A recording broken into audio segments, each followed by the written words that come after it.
Friends, ಎಲ್ಲರಿಗೂ ನನ್ನ ಚಾನಲ್ಗೆ ಸ್ವಾಗತ. ಮೂಡಲಮನೆ ಎಸ್ಟೇಟ್ ರಹಸ್ಯ ಇದು ನೆನಪಿದೆ ಅಂತ ಅಂದ್ಕೊತೀನಿ. ಇದಕ್ಕೆ ನಂಗೆ ತುಂಬ ಜನ ಅಷ್ಟು ಪ್ರೋತ್ಸಾಹ ಸಿಗ್ತಾ ಇಲ್ಲ. ಬಟ್ ಆದರೂ ಇದನ್ನು ಅಲ್ಪ ಸ್ವಲ್ಪ ಜನ ನೋಡಿ ಪಾಪ ಇಷ್ಟಪಟ್ಟಿದ್ದಾರೆ. ಅವ್ರಿಗೋಸ್ಕರ ಮುಂದುವರ್ಸೋಣ ಅಂತ ಅಂದ್ಕೊಂಡು ನಾನು ಇವತ್ತಿಂದ ಮತ್ತೆ ಇದನ್ನು ಹಾಕೋಕ್ಕೆ ಶುರು ಮಾಡ್ತೀನಿ. ಬನ್ನಿ, ಮೂಡಲಮನೆ ಎಸ್ಟೇಟ್ ರಹಸ್ಯದ ಮುಂದುವರೆದ 6ನೇ ಭಾಗವನ್ನು ಶುರು ಮಾಡೋಣ. ರುದ್ರಪ್ರತಾಪ್ ಅವರು ಆತ್ಮಾನಂದ ಗುರೂಜಿಗಳ ಆಶ್ರಮಕ್ಕೆ ಫೋನ್ ಮಾಡುತ್ತಾರೆ. ಫೋನ್ ರಿಸೀವ್ ಆಗುತ್ತದೆ. ರುದ್ರಪ್ರತಾಪ್ ಅವರು, ಹಲೋ, ಆತ್ಮಾನಂದ ಗುರೂಜಿಗಳು ಇದ್ದಾರಾ? ಅವರ ಬಳಿ ಮಾತನಾಡಬೇಕಿತ್ತು. ನಾನು ರುದ್ರಪ್ರತಾಪ್ ಮಾತನಾಡುತ್ತಿರುವುದು ತುಂಬ ಅರ್ಜೆಂಟ್ ಇದೆ ಎಂದು ಹೇಳುತ್ತಾರೆ. ಆತ್ಮಾನಂದ ಗುರೂಜಿಯವರ ಆಶ್ರಮದಲ್ಲಿ ಫೋನ್ ರಿಸೀವ್ ಮಾಡಿದ ಆತ್ಮಾನಂದ ಗುರೂಜಿಯವರ ಶಿಷ್ಯರು, ಇಲ್ಲ ಸರ್, ಅವರು ಕಾಶಿಗೆ ಹೋಗಿದ್ದಾರೆ. ನಾಳೆ ಸಂಜೆಯಷ್ಟರಲ್ಲಿ ಬರುತ್ತಾರೆ. ಅವರು ಬಂದ ಕೂಡಲೇ ನೀವು ಫೋನ್ ಮಾಡಿದ್ದೀರಿ ಎಂದು ಅವರಿಗೆ ನಾವು ತಿಳಿಸುತ್ತೇವೆ ಎಂದು ಹೇಳಿ ಫೋನ್ ಕಟ್ ಮಾಡುತ್ತಾರೆ. ರುದ್ರಪ್ರತಾಪ್ ಅವರು ಫೋನ್ ಕಟ್ ಮಾಡುತ್ತಾ, ಗುರೂಜಿಯವರು ಆಶ್ರಮದಲ್ಲಿ ಇಲ್ಲ, ಅವರು ನಾಳೆ ಬರುತ್ತಾರಂತೆ. ಇಷ್ಟು ವರ್ಷದಿಂದ ಈ ಕವಚ ಯಾವತ್ತೂ ಹೀಗೆ ಆಗಿರಲಿಲ್ಲ. ಅದು ಸಹ ಎಷ್ಟು ಯಜ್ಞ ಯಾಗಗಳನ್ನು ಮಾಡಿದ ನಂತರ ಈ ಕವಚವನ್ನು ಕಟ್ಟಲಾಗಿತ್ತೋ ಅದು ಈಗ ನೋಡಿದರೆ ಹೀಗೆ ಆಗಿದೆ. ಇದೇ ಮೊದಲು ನಮ್ಮ ಮನೆಗೆ ಮುಂದೆ ತುಂಬ ಸಂಕಟ ಕಷ್ಟಗಳು ಬರುತ್ತವೆ ಎಂದು ತೋರಿಸಿಕೋಸ್ಕರ ಈ ಕವಚ ಹೀಗೆ ಆಗಿದೆ ಎಂದು ನನಗೆ ತುಂಬ ಅನಿಸುತ್ತಿದೆ. ಗುರೂಜಿಯವರೇ ಬರಬೇಕು, ಅಲ್ಲಿಯವರೆಗೂ ಏನೂ ಮಾಡುವುದು ಎಂದು ತಿಳಿಯುತ್ತಿಲ್ಲ ಎಂದು ರುದ್ರಪ್ರತಾಪ್ ಅವರು ಜಾನಕಿ ಅವರಿಗೆ ಹೇಳುತ್ತಾ ಮತ್ತೆ ಮನೆಯ ಒಳಗೆ ವಾಪಸ್ ಬಂದು ಸೋಫಾ ಮೇಲೆ ಕುಳಿತುಕೊಳ್ಳುತ್ತಾರೆ. ಅವರ ಹಿಂದೆಯೇ ಶನಯ ಮತ್ತು ಜಾನಕಿ ಮತ್ತು ಅಲ್ಲಿನ ಕೆಲಸದವರು ಎಲ್ಲರೂ ಒಳಗೆ ಬರುತ್ತಾರೆ. ಕೆಲಸದವರು ಕೆಲಸಕ್ಕೆ ಹೋದರೆ ಜಾನಕಿಯವರು ರುದ್ರಪ್ರತಾಪ್ ಪಕ್ಕ ಬಂದು ಕುಳಿತುಕೊಳ್ಳುತ್ತಾ ರುದ್ರಪ್ರತಾಪ್ ಅವರ ಮುಖ ಚಿಂತೆಯಿಂದ ಕೂಡಿತ್ತು. ಸೀದಾ ಬಂದು ಸೋಫಾ ಮೇಲೆ ಕುಳಿತುಕೊಳ್ಳುತ್ತಾರೆ. ಜಾನಕಿಯವರು ಸಹ ಅವರ ಹಿಂದೆಯೇ ಬಂದು, ರೀ, ತುಂಬ ಟೆನ್ಷನ್ ತಗೋಬೇಡಿ ಕಣ್ರಿ, ಆ ಥರ ಏನೂ ಆಗುವುದಿಲ್ಲ.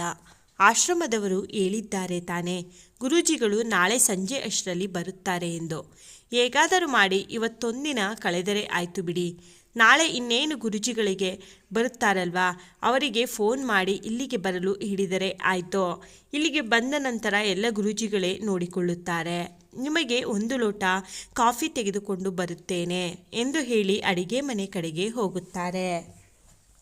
ಮತ್ತೊಂದು ಕಡೆ ಒಂದು ಬಂಗಲೆ. ಹ ಹ ಹ ಎಂದು ವಿಕೃತವಾಗಿ ನಗುತ್ತಿರುವ ಒಂದು ಧ್ವನಿ ಅಷ್ಟೇ. ಒಂದು ದೊಡ್ಡ ಹೋಮಕುಂಡದಲ್ಲಿ ಅಗ್ನಿ ಜೋರಾಗಿ ಉರಿಯುತ್ತಿದೆ.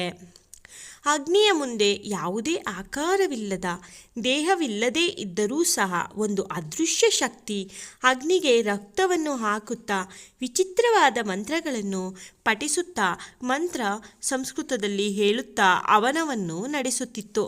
ಅವನ ಕುಂಡದ ಪಕ್ಕ ಬಿದ್ದಿರುವ 2 ಮನುಷ್ಯ ದೇಹಗಳು. ನೋಡಲು ಅವರಿಬ್ಬರು ಹಾಲೆ ಸತ್ತೋಗಿದ್ದರು. ಆ ಸತ್ತಿರುವ ದೇಹಗಳಲ್ಲಿ ತಲೆಯನ್ನು ಕತ್ತರಿಸಲಾಗಿತ್ತು. ಅವರ ದೇಹದ ಕೈಗಳಿಂದ ಉಗುರುಗಳನ್ನು ಕತ್ತರಿಸಲಾಗಿತ್ತು. ಕಣ್ಣುಗಳನ್ನು ಯಾವುದೇ ಸಂಕೋಚ ಇಲ್ಲದೆ ತುಂಬ ವಿಚಿತ್ರವಾಗಿ ಕೀಳಲಾಗಿತ್ತು. ಅವರ ಶರೀರದಲ್ಲಿ ಹೃದಯ ಸಹ ಇರಲಿಲ್ಲ. ಹೀಗೆ ಅಂಗಾಂಗಗಳನ್ನು ಕತ್ತರಿಸಿ ತೆಗೆಯಲಾಗಿತ್ತು. ಹಾಗೆ ತೆಗೆದ ಅಂಗಾಂಗಗಳನ್ನು ಆ ಹೋಮಕುಂಡಕ್ಕೆ ಆಹುತಿಯನ್ನು ನೀಡಲಾಗುತ್ತಿತ್ತು. ಅವರ ಮೈಯಿಂದ ಪೂರ್ತಿ ರಕ್ತವನ್ನು ಸಹ ಹೀರಲಾಗಿತ್ತು. ಆ ರಕ್ತವನ್ನು ತೆಗೆದುಕೊಂಡ ಆ ಅದೃಶ್ಯ ಶಕ್ತಿ ಒಂದು ಬಟ್ಟಲಿನಲ್ಲಿ ಆ ರಕ್ತವನ್ನು ಶೇಖರಣೆಯನ್ನು ಮಾಡಿತ್ತು. ಶೇಖರಣೆ ಮಾಡಿದ ಆ ಬಟ್ಟಲನ್ನು ತೆಗೆದುಕೊಂಡು ಹೋಮಕುಂಡಕ್ಕೆ ಹಾಕಿ ಮತ್ತೆ ಮಂತ್ರಗಳನ್ನು ಪಠಿಸುತ್ತಾ ಅವನವನ್ನು ನಡೆಸುತ್ತಿತ್ತು. ಮತ್ತೆ ಹ ಹ ಹ ಎಂದು ಗದ್ಗದಿಸುವ ಧ್ವನಿಯಲ್ಲಿ, ಸುರಕ್ಷಾ, ಏನು ಅಂದ್ಕೊಂಡೆ ನೀನು? ನಿನ್ನ ಮಗಳನ್ನು ನನಗೆ ಗೊತ್ತಿಲ್ಲದೆ ಎಲ್ಲೋ ಕರ್ಕೊಂಡು ಬಂದುಬಿಟ್ರೆ ನನಗೆ ಗೊತ್ತಾಗಲ್ಲ ಅಂದ್ಕೊಂಡಿದ್ದೀಯಾ? ನಿಮ್ಮ ಮಗಳ ಜೀವ ಉಳಿಸೋಕ್ಕೋಸ್ಕರ ನೀನು ನಿನ್ನ ಗಂಡ ನನ್ನ ಶಕ್ತಿ ಪ್ರಧಾನ ಹೋಮಕ್ಕೆ ಆಹುತಿಯಾದ್ರಿ. ಹ ಏನಂದೆ ನೀನು? ನನ್ನ ಮಗಳು ಬರುತ್ತಾಳೆ, ಬಂದು ನಿನ್ನ ನಿರ್ನಾಮ ಮಾಡುತ್ತಾಳೆ ಅಂತ ತಾನೇ?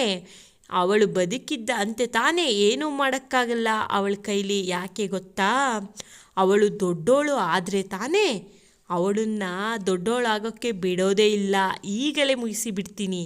ಅವಳತ್ರ ಇರುವ ಶಕ್ತಿಯೆಲ್ಲ ನಾನು ತಗೊಳ್ತೀನಿ ಎಂದು ಹೇಳಿ ಅಹಹಾ ಎಂದು ಮತ್ತೆ ನಗುತ್ತಾ ಹೋಮವನ್ನು ಮುಂದುವರಿಸುತ್ತದೆ. ವಿಚಿತ್ರವಾದ ಮಂತ್ರಗಳನ್ನು ಪಠಿಸುತ್ತಾ ಹೋಮ ನಡೆಸುತ್ತಿತ್ತು ಆ ಅದೃಶ್ಯ ಶಕ್ತಿ. ಆ ಮನೆಯಲ್ಲಿ ಯಾರಾದರೂ ಈಗ ಮನುಷ್ಯರು ಇದ್ದಿದ್ದರೆ ಅಲ್ಲಿನ ದೃಶ್ಯ ನೋಡಿದರೆ ಹೆದರಿ ಹೃದಯಾಘಾತದಿಂದ ಅಲ್ಲಿಯೇ ನಿಂತ ಜಾಗದಲ್ಲಿಯೇ ಸತ್ತು ಹೋಗುತ್ತಿದ್ದರು. ಅಷ್ಟು ಭಯಾನಕವಾಗಿತ್ತು ಅಲ್ಲಿನ ದೃಶ್ಯ. ದೀರ್ಘ ಹೋಮದ ನಂತರ ಹೋಮಕುಂಡದಿಂದ ಒಂದು ಬಿಳಿಯ ಆಕೃತಿ ಆಚೆ ಬಂದಿದ್ದೇ ಆ ಅದೃಶ್ಯ ಶಕ್ತಿಗೆ ನಮಸ್ಕರಿಸುತ್ತಾ, ಹಾಂ ಹೇಳಿ ಅಕ್ಕ, ಹೋಮವನ್ನು ಮಾಡಿ ನನ್ನನ್ನು ಸಂತೃಪ್ತಿಗೊಳಿಸಿದ ನಿಮಗೆ ನನ್ನಿಂದ ಯಾವ ಕೆಲಸವನ್ನು ಮಾಡಿಕೊಡಬೇಕೋ ನೀವು ಹೇಳಿದ್ದನ್ನು ನಾನು ಚಾಚು ತಪ್ಪದೆ ಮಾಡಿಕೊಡುತ್ತೇನೆ. ಇನ್ನು ನೀವು ಯಾವ ಆಜ್ಞೆ ಮಾಡುತ್ತೀರಾ ನೋಡಿ ಎಂದು ಕೇಳುತ್ತದೆ. ಆ ಅದೃಶ್ಯ ಶಕ್ತಿ, ಮಾಯಾ, ನಿನ್ನಿಂದ ನನಗೆ ಒಂದು ಕೆಲಸವಾಗಬೇಕಿತ್ತು.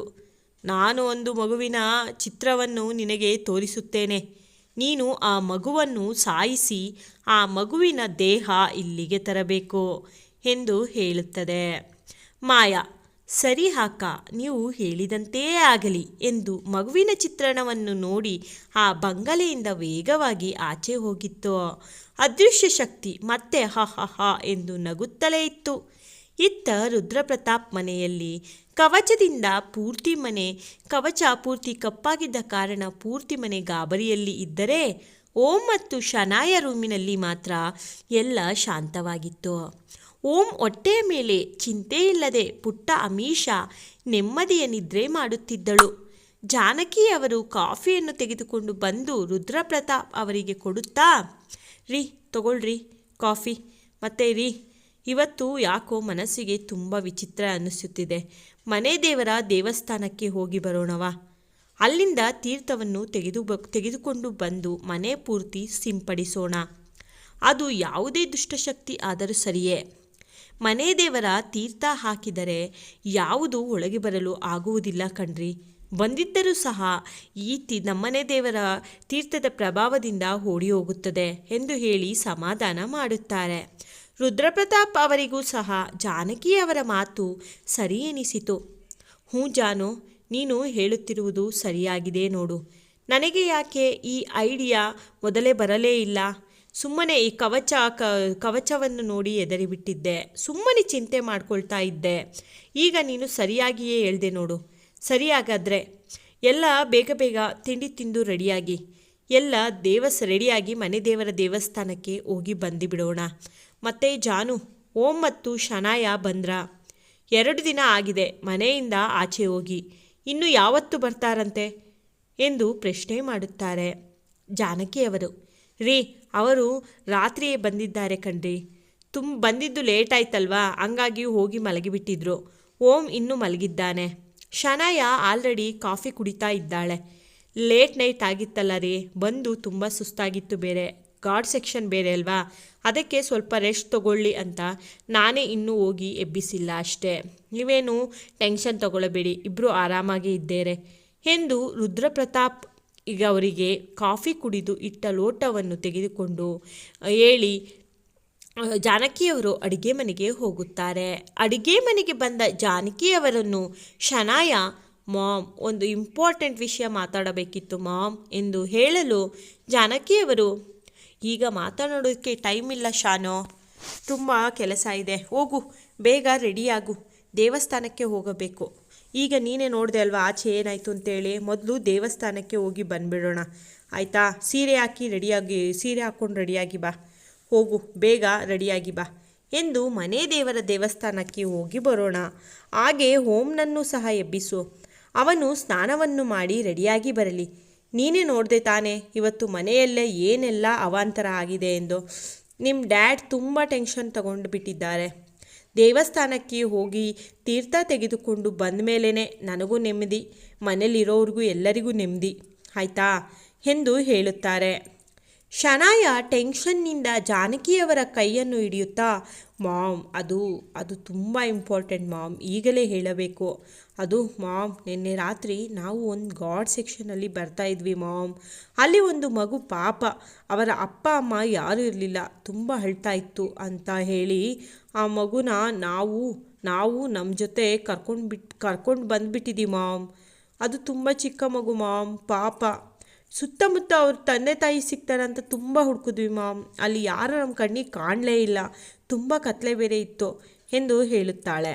ಅವಳ ಮಾತು ಕೇಳಿದ್ದೆ ಗಾಬರಿಯಿಂದ ಜಾನಕಿಯವರು, ಏನಂದೆ ಶಾನು ನೀನು? ಮಗುನಾ? ಯಾವ ಮಗು? ಎಲ್ಲಿದೆ? ಆಗೆಲ್ಲ ಸಿಕ್ಕೋದವ್ರನ್ನೆಲ್ಲ ಮಗು ಆಗಲಿ ಯಾರೇ ಆಗಲಿ ಮನೆ ಕರ್ಕೊಂಡು ಬರಬಾರ್ದು ಪುಟ್ಟಿ. ಅದು ರಾತ್ರಿ ಬೇರೆ ಬಂದಿದ್ದೀರಾ, ಆ ರೋಡ್ನಲ್ಲಿ ಏನಿತ್ತೋ ಏನೋ ಯಾರಿಗೆ ಗೊತ್ತೋ. ನೀವು ಗಾರ್ಡ್ ಸೆಕ್ಷನಲ್ಲಿ ಬೇರೆ ಬಂದಿದ್ದೀರಾ, ರೋಡ್ ಬೇರೆ ಸರಿ ಇರಲಿಲ್ಲ. ಈಗ ನೋಡಿದ್ರೆ ಬೆಳಿಗ್ಗೆ ಈ ಮನೆಯಲ್ಲಿ ಈ ಥರ ಎಲ್ಲ ಆಗಿದೆ. ಈ ವಿಷಯ ಏನಾದರೂ ನಿಮ್ಮ ಡ್ಯಾಡ್ಗೆ ಗೊತ್ತಾದರೆ ಅಷ್ಟೇ, ನಿಮ್ಮ ಕತೆ ಮುಗೀತು. ಏನಂತ ಉತ್ತರ ಕೊಡ್ತೀರಾ ಅವರಿಗೆ ಎಂದು ಗಾಬರಿಯಿಂದ ಹೇಳುತ್ತಾರೆ. ಶಾನು ಇನ್ನು ಬಿಗಿಯಾಗಿ ಜಾನಕಿಯವರ ಕೈಯನ್ನು ಹಿಡಿಯುತ್ತಾ, ಮಾಮ್ ಪ್ಲೀಸ್ ಹೆಲ್ಪ್ ಮಾಡಿ ಮಾಮ್, ಪಾಪ ಮಾಮ್, ತುಂಬ ಚಿಕ್ಕ ಮಗು, ಎಷ್ಟು ಕ್ಯೂಟಾಗಿದೆ ಗೊತ್ತಾ. ಆ ಮಗು ನೋಡಿ ನನಗೆ ತುಂಬ ಪಾಪ ಅನ್ನಿಸ್ತು. ಮತ್ತು ಆ ಮಗುವಿಗೆ ಹಬ್ಬಬ್ಬ ಅಂದರೂ ಒಂದು 4 ವರ್ಷ ಇರಬಹುದು ಅಷ್ಟೇ ಮಾಮ್, ತುಂಬ ಚಿಕ್ಕ ಮಗು. ಹೇಗೆ ಹಾಗೆ ಗಾರ್ಡ್ ಸೆಕ್ಷನಲ್ಲಿ ಒಂದೇ ಅಳುತ್ತಿದ್ದ ಮಗುನ ಬಿಟ್ಟು ಬರೋಕ್ಕಾಗ್ತಿತ್ತು ಹೇಳಿ? ಅಪ್ಪಿತಪ್ಪಿ ಮಗುಗೆ ಏನಾದರೂ ಆಗಿದ್ದರೆ, ಆ ವಿಷಯ ನಮಗೆ ತಿಳಿದಿದ್ರೆ ನಾವು ಜೀವನ ಪರ್ಯಂತ ನೆಮ್ಮದಿಯಾಗಿರೋಕೆ ಆಗ್ತಾ ಇತ್ತಾ ಮಾಮ್? ಇಲ್ಲ ಅಲ್ವಾ? ಮತ್ತು ನಮಗೊಂದು ಮನುಷ್ಯತ್ವ ಅಂತ ಇದ್ಮೇಲೆ ಅಷ್ಟು ಪುಟ್ಟ ಮಗುನ ಹೇಗೆ ಮಾಮ್ ಒಂದನ್ನೇ ಬಿಟ್ಟು ಬರೋಕ್ಕಾಗುತ್ತೆ? ಅರ್ಥ ಮಾಡ್ಕೊಳ್ಳಿ ಮಾಮ್ ಪ್ಲೀಸ್. ಆಗಿರ್ತಿರ್ಲಿಲ್ಲ ಅಲ್ವಾ ಮಾಮ್? ಮತ್ತು ಸದ್ಯಕ್ಕೆ ಆ ಮಗು ನಮ್ಮ ಮನೆಯಲ್ಲೇ ಇರಲಿ ಪ್ಲೀಸ್ ಮಾಮ್. ಡ್ಯಾಡ್ನ ಹೇಗಾದರೂ ನೀವೇ ಕನ್ವಿನ್ಸ್ ಮಾಡಿ ಮಾಮ್ ಪ್ಲೀಸ್ ಎಂದು ಒಂದೇ ಸಮನೆ ರಿಕ್ವೆಸ್ಟ್ ಮಾಡಿಕೊಳ್ಳುತ್ತಿರುತ್ತಾಳೆ. ಕತೆ ಮುಂದುವರಿಯುವುದು. ಇದು ಕೇವಲ ಕಾಲ್ಪನಿಕ ಕಥೆಯಾಗಿದ್ದು ಇದರಲ್ಲಿ ಬರುವ ಯಾವುದೇ ಸನ್ನಿವೇಶಗಳು ಸಹ ನಿಜ ಜೀವನಕ್ಕೆ ಸಂಬಂಧಪಟ್ಟಿರುವುದಿಲ್ಲ. ಇದು ಕಾಕತಾಳೀಯವಷ್ಟೇ. ಇದು ಎಲ್ಲ ನನ್ನ ಮನಸ್ಸಿನಲ್ಲಿ ಬಂದ ಒಂದು ಪುಟ್ಟ ಕಥಾ ಭಾಗ ಅಷ್ಟೇ. ಇದು ಯಾವುದೇ ಒಂದು ಬೇರೆ ಕಥೆಯಲ್ಲಿ ನಿಮಗೆಲ್ಲೂ ನೋಡೋಕ್ಕೆ ಸಿಗಲ್ಲ. ಯಾಕಂದರೆ ಇದು ನಾನೇ ನನ್ನ ಸ್ವಇಚ್ಛೆಯಿಂದ ನನ್ನ ಇದಕ್ಕಾಗಿ ಬರೆದ ಕತೆ ಇದು. ನನ್ನ ಕತೆ ನಿಮಗೆಲ್ಲರಿಗೂ ಹೇಗೆ ಅನ್ನಿಸ್ತು ಅಂತ ಹೇಳ್ಬಿಟ್ಟು ಕಮೆಂಟ್ ಮೂಲಕ ತಿಳಿಸಿ ಆಯಿತಾ? ಪ್ಲೀಸ್ ಲೈಕ್ ಮಾಡಿ, ಶೇರ್ ಮಾಡಿ, ಸಬ್ಸ್ಕ್ರೈಬ್ ಆಗಿರೋರಿಗೆಲ್ಲ ತುಂಬ ಥ್ಯಾಂಕ್ಸ್. ನಾನು ಸಿಗ್ತೀನಿ ಇದರ ಮುಂದುವರೆದ ಭಾಗದೊಂದಿಗೆ. Bye friends. ಅಲ್ಲಿವರೆಗೂ ವೆಯ್ಟ್ ಮಾಡ್ತಾಯಿರಿ, ಕಾಯ್ತಾಯಿರಿ. ನಾಳೆ ಸಿಗ್ತೀನಿ.